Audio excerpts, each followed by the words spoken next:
Bonjour Gaëlle Usu, vous êtes géochimiste de l'atmosphère, chercheuse à l'Institut des géosciences de l'environnement et vous étudiez notamment la pollution atmosphérique et ses effets sur la santé humaine. Nicolas Plein, vous vous présentez comme explorateur scientifique. Alors, il y a des jeunes qui nous regardent là. Explorateur scientifique, c'est pas un vrai métier, ça, expliquez-nous. Oui, non, c'est pas un vrai métier, mais par contre, c'est vraiment quelque chose qu'on essaie de montrer dans une démarche en fait de science. C'est d'aller voir comment par la science on va mieux comprendre des écosystèmes, des personnes et des équilibres. Alors concrètement, vous équipez votre parapente d'un certain nombre de capteurs, d'appareils. Vous relevez des informations. Qu'est-ce que vous en faites? Est-ce que vous les traitez vous-même ou est-ce que vous les confiez à d'autres? Alors l'idée avec Gaëlle, quand on s'était rencontrés au laboratoire à l'Institut des géosciences pour l'environnement, elle m'avait expliqué, elle m'avait montré un peu les capteurs qu'ils utilisent, des gros capteurs qui sont très précis et qui donnent une donnée très précise de la pollution atmosphérique. Nous, ce qu'on utilise quand on peut en parapente, c'est des capteurs un peu plus légers qui donnent plutôt une tendance un peu de pollution, où on va pouvoir savoir si à un endroit ou à un autre c'est plus ou moins pollué. Et après, il faut bien sûr préciser en fait toutes ces mesures avec les appareils que Gaëlle utilise et les équipes de recherche utilisent, qui sont vraiment précis et qui donne une valeur qui est fiable de cette pollution de l'air. Comment vous est venue cette idée d'équiper votre parapente? En parapente, on voit vraiment ces différentes couches de l'atmosphère. Quand on est au décollage de Passy, par exemple, en plein hiver, au-dessus de la vallée de l'Arve, en pic de pollution, quand on a un gros anticyclone et ses couches d'inversion, en fait, on voit vraiment comme dans une marmite, en fait, comme s'il y avait un couvercle qui plaquait la pollution dans le bas de la vallée. Et quand on est en parapente, on se rend bien compte parce qu'on est au-dessus de cette couche. Et en fait, je me suis dit, ici, on a une pollution atmosphérique qui est vraiment faible quand on est au décollage. Et par contre, quand on va atterrir en bas dans la vallée, on va avoir une pollution atmosphérique plus importante. Et ça permet vraiment, le parapente, de mesurer cette pollution de l'air dans toutes les couches de l'atmosphère, donc horizontalement et verticalement. Gaëlle Usu, ce cas de la vallée de l'Arve, est-ce qu'il est représentatif des enjeux qu'on peut retrouver par ailleurs dans les vallées alpines en matière de pollution atmosphérique? Oui, c'est un très bon exemple. En fait, la vallée de l'Arve, donc on a tout d'abord une dimension topographique, c'est-à-dire cette forme de vallée qui va finalement être la responsable du piégeage de ces pollutions, de ces polluants au sol et puis de phénomènes d'inversion. En fait, donc on voit clairement que dans ces vallées alpines, les concentrations en polluants en fait sont liées. C'est un problème très complexe qui n'est pas seulement dû aux sources d'émissions qui vont être émises au sol, mais bien aussi par des phénomènes météorologiques. On n'a pas toutes les clés en fait. On ne pourra pas aller contre la météorologie. S'il faut parler levier d'action, il y a des leviers d'action qu'on peut avoir sur les émissions. C'est plus compliqué de les avoir sur les phénomènes météorologiques qui peuvent diluer ou non ces pollutions. Exactement.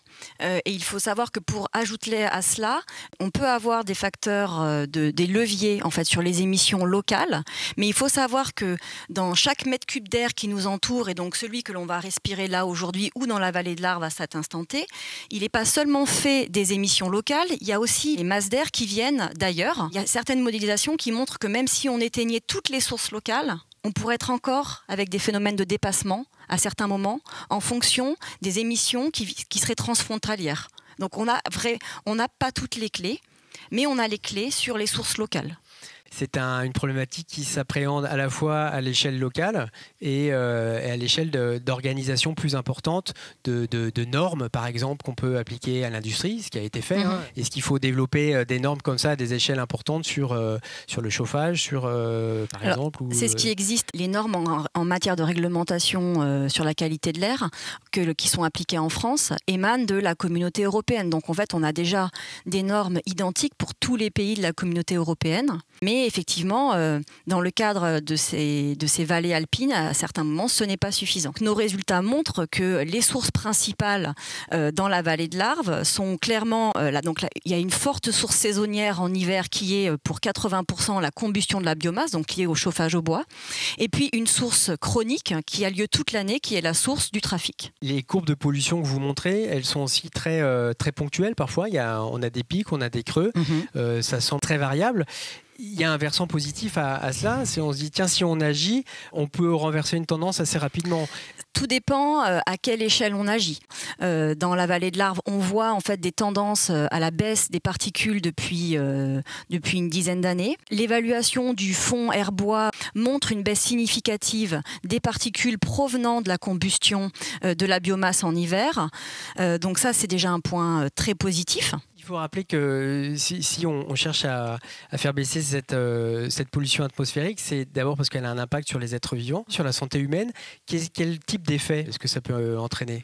Alors les effets de la pollution atmosphérique et en particulier des particules, à court terme en fait c'est une inflammation du système respiratoire. Les particules, quand on va les inhaler, elles vont libérer ou produire des espèces réactives de l'oxygène à l'intérieur du poumon, ce qui va venir en fait consommer nos espèces antioxydantes qui sont, on les connaît bien, ce sont notamment la vitamine C, donc l'acide ascorbique, qui va être consommé et qui ce déséquilibre va déclencher une réponse pro-inflammatoire.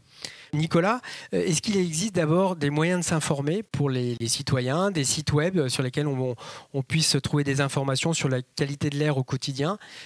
Il y a le site de Atmo, qui est une association qui s'occupe de la qualité de l'air et qui fait des cartes journalières et même à peu de temps horaire, il me semble, sur Internet maintenant, pour savoir un peu quelle est la pollution de l'air en fonction de la météo du jour, donc qui influe beaucoup. Et après, il y a de plus en plus de choses qui se développent. Il y a par exemple, en lien avec les petits capteurs citoyens qu'on a, il y a des applications qui sont mises en place pour que en fait, cette connaissance soit partagée pour avoir une idée en temps réel de la pollution qu'il y a dans ces villes-là avec une tendance de la pollution, donc qui n'est pas aussi précise que des stations fixes de mesure, mais qui donne une tendance assez intéressante en étant ensuite corrigée par des algorithmes de traitement de la donnée. Ils rendent visible l'invisible et ils ont le mérite de mettre tout le monde autour de la table. Ces capteurs, Nicolas, qu'on voit bien dans le film, ces capteurs citoyens, comment fonctionnent-ils? Comment est-ce qu'on peut devenir un citoyen scientifique comme vous êtes un explorateur scientifique? En fait, c'est très simple. C'est des capteurs qu'on peut se procurer un peu de partout dans le commerce, surtout en click and collect, etc. Et c'est quelque chose qui est très facile d'utilisation. Vous le mettez, c'est relié soit à une application, soit à un site internet, soit pour lire en direct les mesures qui sont faites, les tendances qui nous sont données. Et en fait, on peut en trouver, s'en procurer dans le commerce. Il y a un peu de tous les prix. Et forcément, quand on est un peu plus bas en termes de prix, ça va nous donner vraiment une tendance et faut pas avoir peur quand on a une tendance un peu trop haute. C'est peut-être il peut y avoir un peu des mesures qui sont un peu faussées en fonction des situations dans lesquelles on se trouve, mais en tout cas ça a le mérite de donner une tendance et de nous informer sur ces questions-là. Après, pour des mesures vraiment plus précises, c'est vraiment des capteurs comme ceux que Gaël utilise qui donnent vraiment une valeur exacte. Puis il y a une alternative gratuite avec la Captotech d'Atmo Aura qui met à disposition pendant 15 jours des citoyens qui s'inscrivent sur le site, des capteurs qui ont été intercalibrés en fait avec des capteurs de référence et où vous pouvez en fait regarder les concentrations auxquelles vous êtes soumis et vous pouvez télécharger vous-même vos données et les traiter avec Atmo Aura ensuite. Et ça c'est génial parce qu'en fait ces capteurs finalement on les utilise une quinzaine de jours, enfin on a besoin de les utiliser sur 2-3 jours pour avoir un peu une période de référence. Après ça dépend de la météo mais ça nous donne un indicateur, donc c'est vraiment une très bonne solution. Ce que vous nous dites tous les deux aussi, c'est que avoir connaissance des choses et participer à la production de cette connaissance, c'est quelque chose d'essentiel. C'est la première marche un petit peu pour changer des choses. C'est un peu l'objectif de ce documentaire dont vous êtes co-réalisateur, Nicolas Plein.